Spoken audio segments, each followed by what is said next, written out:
तो सबसे पहले हम करेंगे ऊर्जामय गतिविधि।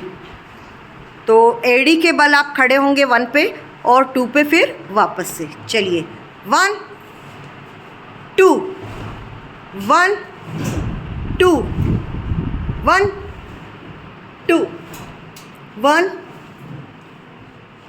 2 1। अब थोड़ा देर तक करें क्या? 2 खड़े रहोगे। 2 1 2 1 2। Thank you. बैठ जाइए अभी आप। अब हम एक गतिविधि करेंगे कि आप ये बताएं कि आपको किस चीज़ से डर लगता है, या कोई बात से डर लगता है, कोई काम करने से डर लगता है। कोई बताना चाहेंगे? हाँ, नाम बताओ पहले आपका। माय नेम इज संस्कृति। हाँ। अगर मेरे घर में कोई महंगी चीज़ आती है, हाँ। और मेरे को उस चीज़ को उठा के उधर रखना है, हाँ, तो मेरे को उस काम में डर लगता है। अगर वो चीज़ मेरे से गलती से भी नीचे गिरी तो मेरे को क्या होगा? बहुत बढ़िया। चलिए, आप अपना डर समझ पाए। और कौन बच्चे बताना चाहेंगे? हाँ, बताएं। मम्मी बोले कि पढ़ाई करो, तो हम नहीं करे तो उस चीज़ से डर। तो जब नहीं करते हो तो डर लगता है। आपका नाम? मेरा नाम दिलखुश भाटी। हाँ, दिलखुश भाटी। दिलखुश भाटी। चलिए, और हाँ, नाम बताएं पहले। मेरा नाम युवराज फरासिया है। मुझे क्रिकेट खेलने से डर लगता है। जब टीम हार जाती ना, तो मैम बहुत बुरा लगता है। Yes, इस ma'am. चीज़ से डर लगता है कि मैं हार गया तो क्या होगा। Yes ma'am. अच्छा, चलिए, और कोई गर्ल्स में से कोई बताना चाहेंगे? हाँ। मुझे जब कोई स्ट्रिक्ट टीचर का अगर मैं होमवर्क करके नहीं लाती हूँ तो डर लगता है। कभी वो अगर होमवर्क पूछ ले तो। अच्छा, उससे डर लगता है। बोले। मैंने भी खुशी रहेगा। मुझे अपने घर में बिना पूछे बाहर जाने से डर लगता है। बोलो। I am Bhavna Prajapati. Mummy जब गुस्से में होती है तब मुझे डर लगता है। सभा है, उसका विषय है क्षमा मांगने की शक्ति। अगर आपको जिन चीज़ों से भी डर लग रहा हो, मान लीजिए अगर वो हो जाती है, तो आपको क्या करना चाहिए? आपको क्षमा मांगनी चाहिए। वो क्षमा हर कोई नहीं मांग पाता है। आपको अंदर ही अंदर डर लगता है, इसलिए हमने कहा है क्षमा मांगने की शक्ति। आपको लगता तो है कि हमसे गलत हो गया कुछ, है ना, लेकिन आप माफ़ी नहीं मांग पाते। और अगर जैसे कभी आपके टीचर्स, पेरेंट्स कोई माफ़ी मंगवाते हैं, तो आप क्या करते हो? माफ़ी तो मांग लेते हैं, लेकिन दिल से नहीं मांगते हो। और हम ये कहते हैं कि आप माफ़ी दिल से मांगिए, भले ही मत बोलिए। आपको अगर ऐसा लगता है कि मैं मेरे दोस्त को क्यों बोलूँ जाके सॉरी, नहीं बोलूँ, लेकिन आप मन में तो सोचिए। तो ये जो क्षमा मांगने का काम है ना, ये ऐसा बोलने वाला काम नहीं है, ये दिल का काम है। आप चाहे कोई कागज पे लिख सकते हैं उसको, उससे भी माफ़ी मांग सकते हैं। तो आज मैं एक कहानी सुना रही हूँ, और एक ये सच्ची घटना है डॉक्टर राजेंद्र प्रसाद।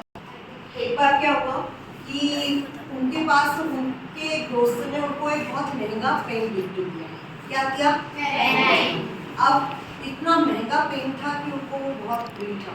वो जो भी काम करते थे, आप ठीक से बैठिए सब, वो जो भी काम करते थे हमेशा उसी से लिखते थे और उसको बहुत संभाल के रखते थे। एक बार क्या हुआ कि उनके घर जो उनके यहाँ काम करता था, वो जब सफाई करने लगा, जैसे अभी इसने बताया ना कि वो महंगी चीज़ होती है, तो मुझे सबसे ज़्यादा डर लगता है कि कहीं ये टूट ना जाए। अब वो बेचारा सफाई कर रहा था उनकी टेबल की सफाई करते करते क्या हुआ कि वो पेन गिरा और टूट गया।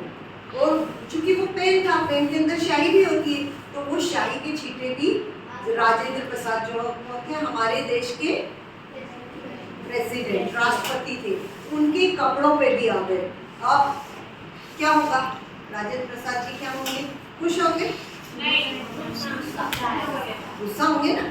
तो स्वाभाविक है, पहला रिएक्शन हर किसी का यही होता है। किसी की कोई चीज टूट जाए, किसी के कपड़े खराब हो जाए, तो अगर वो सबसे पहला रिएक्शन तो यही होता है कि हर किसी को गुस्सा आता है। गुस्सा उनको भी बहुत आया। अब उनको इतना गुस्सा आया, उन्होंने उसको डांटा और उसको क्या करा, उसको कह दिया कि कल से तुम हमारे यहाँ काम पर मत आना।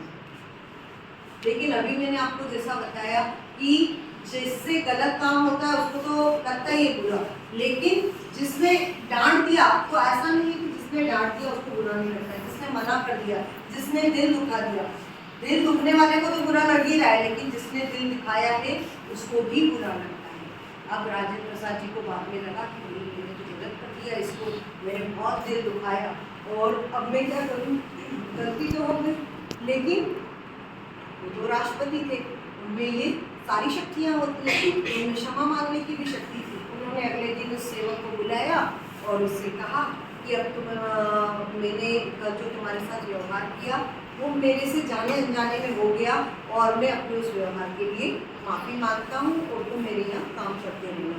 अब उसको भी बड़ा ताज्जुब लगा, वो तो खुद ही डर रहा था और उसको ऐसा लगा कि इतने बड़े बड़े व्यक्ति भी माफ़ी मांग लेते हैं।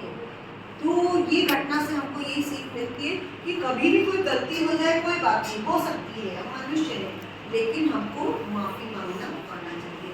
जब राष्ट्रपति जी जैसे व्यक्ति माफ़ी मांग सकते हैं और वो भी अपने घर में काम करने वाले से, तो फिर हम नहीं मांग सकते? हम क्या राष्ट्रपति जी से भी बड़े हैं? तो ये घटना से और आज की जो हमारी आनंद सभा है वो इसी पे आधारित है कि आप में कितनी क्षमा मांगने की शक्ति है। तो आप सभी 5 मिनट के लिए आंखें बंद करेंगे और याद करेंगे कि आपने कब किसको दुख पहुंचाया। आपको क्या लग रहा है कि आपको किससे माफ़ी मांगनी है?